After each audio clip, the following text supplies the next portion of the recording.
आज हम 35 साल के बाद वापस आए हैं। अपना स्कूल देख रहा हूँ, जिस स्कूल में मैंने पढ़ा हुआ है, ये हमारा बहुत मेहनत का आश्रम है। यहाँ मैं खेलता था, देख के बर्दाश्त नहीं हुआ कि हम आके भी नहाने वाले हैं। हम यही चाहते हैं कि अब परमानेंट ही वापस आए। अब ये आने जाने का खेल बंद होना चाहिए। अब मेरी गवर्नमेंट से भी यही गुजारिश है, सरकार से भी यही गुजारिश है, ये आने जाने टूरिस्ट का सिस्टम बंद होना चाहिए हमारा। हमें परमानेंट की अपना कश्मीर वापस चाहिए। दो पर्पस है, हम कश्मीरी हिंदू समाज और कश्मीरी मुसलमान समाज बढ़ चुके हैं और बांटा किसने है। मैं बड़ी जिम्मेदारी से आपको कुछ बातें बताना चाहता हूँ। शायद ये जो नेता हमारे हैं ये कभी बताते नहीं हैं, हमको गुमराह करके सिर्फ पॉलिटिकल माइलेज लेते हैं, अपने घर आबाद करते और हमको गुमराह करते हैं। मैं बड़ी जिम्मेदारी से ऑन कैमरा आपको बताना चाहता हूँ, मुसलमानों में लगभग 20% वो लोग हैं जो आतंकवाद से फ़ायदा अपने घर को पहुंचाते हैं, अपने घर आबाद करते हैं। और वो 20% है कौन? वो 20% है national conference, PDP, CPI, Congress. वही बदकिस्मती का हाल कश्मीरी पंडितों में भी है। हम भी कोई दूध के धुले नहीं हैं। हम में भी 10-15% वो लोग हैं जो हम पलायन हो गए पाकिस्तान की चालाकी की वजह से, नेशनल कॉन्फ्रेंस की चालाकी की वजह से, सीपीआई लेफ्टिस्ट माइंडसेट की वजह से या कांग्रेस की वजह से। उन लोगों ने, उन चालाक पंडितों ने जो 10 से 20% है, उन लोगों ने अपनी राजनीति, जब हम यहाँ से पलायन चले गए, दिल्ली जम्मू में अपनी राजनीति बनाई और अपने घर आबाद किए और हमें गुमराह किया कि लड़ो, बस वहाँ जाना नहीं है। हमने ये प्रयास किया है कि इस पागलपन को कहीं न कहीं रोकना है। 35 साल एक बड़ा लंबा समय होता है। हम कश्मीर वापस आना चाहते हैं। हमने 2 प्रयास किए। एक आलो कि हमें अपनी मातृभूमि जो कश्मीर है, कश्मीरी पंडितों को आना है, वो मिल के हम मुसलमान समाज के साथ आएंगे। ऐसा हाल है जो पीक सीजन माना जाता है अप्रैल, मई, जून, जुलाई। आज मई के महीने में और जून के महीने में शायद 10 टूरिस्ट मैंने पहलगाम में देखा। मैं कल गुलमर्ग भी जाऊंगा, वहाँ का हाल देखूंगा। तो ये कौन करता है? ये 2 लोग करते हैं। एक जो पाकिस्तान का समर्थन करते हैं और दूसरे वो लोग जिनको इससे फायदा होता है। हमने दोनों को निर्णायक कार्रवाई करके उनको कानून की प्रक्रिया में उनको अंदर करना है। लेकिन क्योंकि इकोनॉमिक बाइकआउट हो गया, ये बड़ा ट्रोल हुआ और इकोनॉमिक बिल्कुल टूरिज्म को कोलैप्स कर दिया। मैं बिल्कुल मानता हूं कि मोदी जी ने 11 साल कोई छुट्टी नहीं ली है और कहते हैं बार बार मोदी है तो मुमकिन है। वो मुमकिन तब हुआ जब उनने अपना संभाला राजपाट 2014 में, तब दुनिया की 10वीं बड़ी इकोनॉमी हिंदुस्तान थी और उनके कार्यकाल के 11 साल में हम दुनिया की 4थी बड़ी इकोनॉमी हो गए। मैं बिल्कुल मानता हूं वो चमत्कार पे चमत्कार करते हैं। मैं उनसे हाथ जोड़ के विनम्र अपील करना चाहता हूं, साहब कुछ दिन छुट्टी लीजिए और मैं अपील करता हूं कि कुछ दिन तो गुजारिए जम्मू कश्मीर में।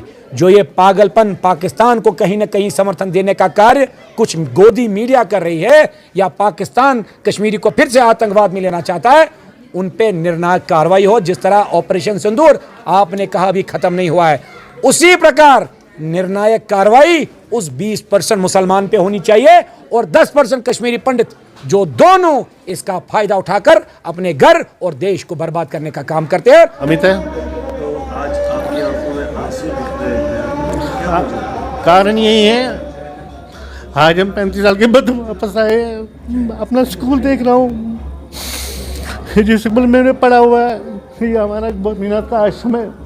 यहाँ मैं खेलता था, देख के बर्दाश्त नहीं हुआ कि हम आके भी नहाने वाले हैं। हम यही चाहते हैं कि अब परमानेंट ही वापस आए। अब ये आने जाने का खेल बंद होना चाहिए। अब मेरी गवर्नमेंट से भी यही गुजारिश है, सरकार से भी यही गुजारिश है, ये आने जाने टूरिस्ट का सिस्टम बंद होना चाहिए हमारा। हमें परमानेंट की अपना कश्मीर वापस चाहिए। देखिए सर, आज हम 35 साल से 50 डिग्री में तप रहे हैं, मगर हमारी सरकार को ये नहीं हो रहा है कि उनका हाल क्या है।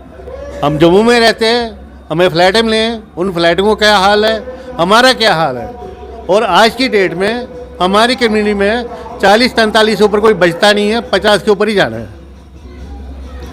नॉर्मल सी बात, हमारी community heart attack, sugar, diabetes तो नॉर्मल सी बात। सर एक्सपीरियंस तो गुड है, मैं नहीं बोल रहा हूँ कि नहीं है, एक्सपीरियंस बहुत अच्छी है। मैं बोल रहा इससे ज़्यादा होना चाहिए। हम अनंतनाग में रहते थे, अब तो आज जम्मू में सेटल है 35 साल से।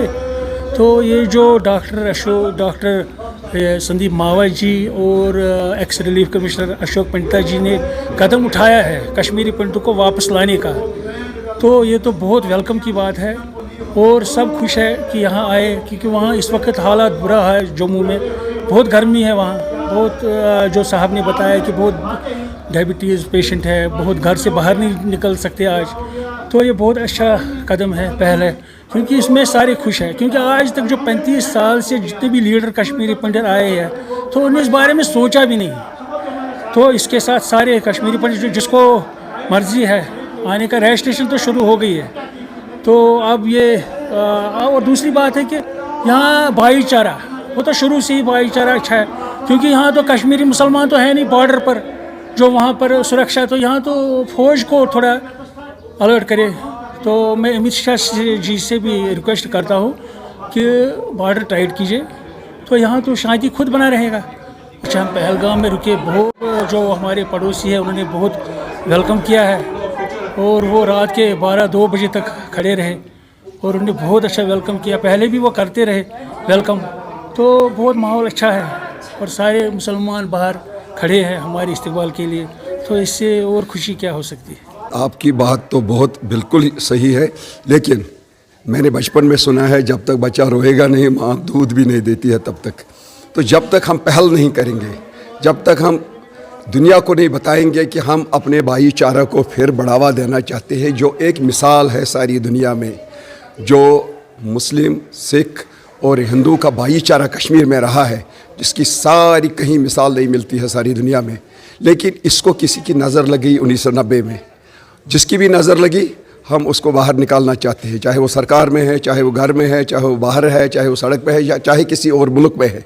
लेकिन जिसने इस चीज़ को बर्बाद किया, इस भाईचारे को ज़ख्मी किया, 37 साल बहुत वक्त हो गया, बहुत वक्त हो गया, 2 जनरेशनें चली गई। लेकिन अब हमारे बच्चे जो हैं, हम उनको ये भाईचारा जो हमारा था, जो हमारा कश्मीर था, जहाँ हमने जन्म लिया है, हम उनको इन वादियों में, इस फिज़ाओं में और अपनी जन्मभूमि पे वापस लाना चाहते हैं। देखिए, मुझे ये बहुत फ़ख्र हो रहा है कि मैं 200 लोग लेकर, हम 200 लोग जम्मू से यहाँ आ गए, सिक्योरिटी के बगैर आ गए। लेकिन फ़ख्र इस बात का है कि मैं अपने चीफ मिनिस्टर उमर अब्दुल्ला साहब को कहना चाहता हूँ, जिसको मैंने वोट दिया। वो पहलगाम गए लेकिन बाइसिकल पे गए, और पीछे पीछे लोग पैदल उस सिक्योरिटी वाले चल रहे थे, और मैंने भी कुछ टों की आवाज़ें भी सुनी। सिक्योरिटी साथ थी, लेकिन 350 किलोमीटर मेरी कोई सिक्योरिटी नहीं थी। और बानीहाल से लेकर पहलगाम तक दुनिया सो रही थी, लेकिन हमारे मुसलमान भाई 12:30 बजे रात के, 1:30 बजे रात के, 2:30 बजे रात तक खुले आसमान के नीचे खड़े थे। मोहब्बत भरी आंखों से उनके आंसू आ रहे थे। जिसको जो लगा, किसी ने पानी पिलाया, किसी ने हमें फ्रूट खिलाया, किसी ने हमें फूलों की मालाएं डाली। देखिए, आज हमें हो गए पूरे 35 साल, और 36वें साल में ये एंटर हो गया है हमारा एग्ज़ाइल। बहुत परेशानियां हमने झेली है, और अब हमने सोचा है कि एनफ इज़ एनफ, बहुत हो गया। तो हमने एक पहल की हुई है, उस पहल का नाम हमने रखा है आलो। यूँ तो हम हर साल यहाँ पर आते थे माँ रागना के दर्शन के लिए, मतलब तुलमुल के दर्शन के लिए हर साल आते थे। इस साल हम एक स्पेशल हमने एक प्रोग्राम बनाया है उसी आलो के संदर्भ में। आलो जो है ये हमें अपनी मातृभूमि की तरफ से एक मैसेज आई हुई है कि आप अपने घर वापस चले आओ। इस आलो में हमने एक रोड मैप बनाया है, जो 3 फेजेस में हमारी घर वापसी जो है अपने घरों पे, अपने रूट्स पे पूरी हो जाएगी। वो 3 फेजेस है, रिटर्न, रिहेबिलिटेशन और परमानेंट सेटलमेंट। इसमें थोड़ा सा टाइम लगेगा, क्योंकि जब 1990 से अब तक जो डेमोग्राफी है कश्मीर की, वो थोड़ी चेंज हो गई है। उसको थोड़ा फिर उस पटरी पे लाने के लिए थोड़ा टाइम लगेगा।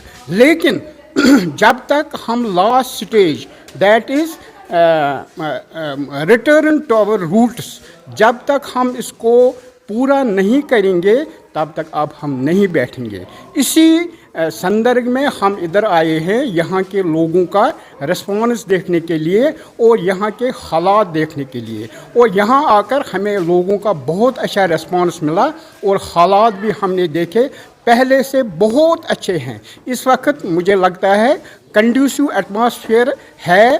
गवर्नमेंट को भी पहल करनी चाहिए ताकि हम अपने घरों को वापस आए और जैसे हम अपने भाइयों के साथ यहाँ पे